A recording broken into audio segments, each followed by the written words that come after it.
Hi, నేను మీ doctor Rajeshwari. So, ఈరోజు ఒక మంచి కేస్ గురించి నేను డిస్కస్ చేద్దాం అనుకుంటున్నాను. సో, ఆల్రెడీ నేను వీడియోలో చూపిస్తున్నాను.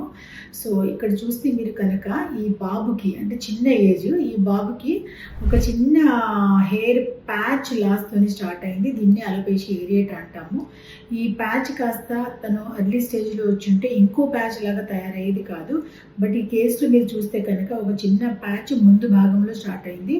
దాని తర్వాత ఇంకో ప్యాచ్ అలా అన్ని మల్టిపుల్ ప్యాచెస్ అన్నీ కలిపి ఒక పెద్ద ప్యాచ్ లాగా తయారైంది.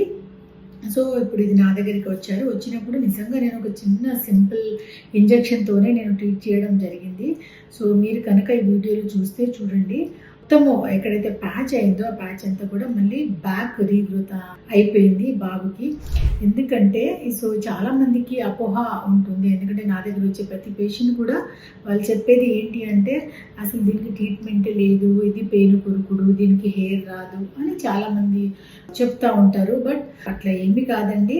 దీన్ని అలోపేషియా ఏరియేటా అంటాము. ఒక చిన్న ప్యాచ్తో స్టార్ట్ అవుతుంది.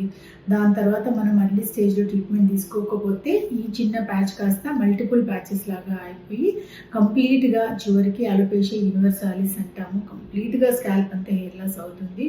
తను ఏం చేశాడు అంటే, ఈ బాబు కొంచెము అర్లీగానే వచ్చాడు కాబట్టి నేను చిన్న సింపుల్ ఇంజెక్షన్తో ట్రీట్మెంట్ చేశాను. పిఆర్పి అండ్ అలోపేషియా ఇంజెక్షన్ ఇచ్చాను. సో మీరు చూడండి ఎంత బాగా రిజల్ట్ వచ్చిందో. సో ఇలాంటి ప్రాబ్లం ఉన్న ప్రతి ఒక్కళ్ళు కూడా మీరు ఎలాంటి డౌట్ పడకుండా మీరు ట్రీట్మెంట్ కనుక తీసుకుంటే హెయిర్ గ్రోత్ అనేది మళ్ళీ వాపస్ మీకు హెయిర్ లాస్ కానీ అట్లా అవ్వకుండా మళ్ళీ హెయిర్ రీజనరేషన్ అయ్యే ఛాన్సెస్ ఉంటుంది. కాబట్టి సో ప్రతి ఒక్కళ్ళు కూడా మీరు ఇలాంటి అపోహాలు తీసేసి ట్రీట్మెంట్ తీసుకోవచ్చు. Thank you so much.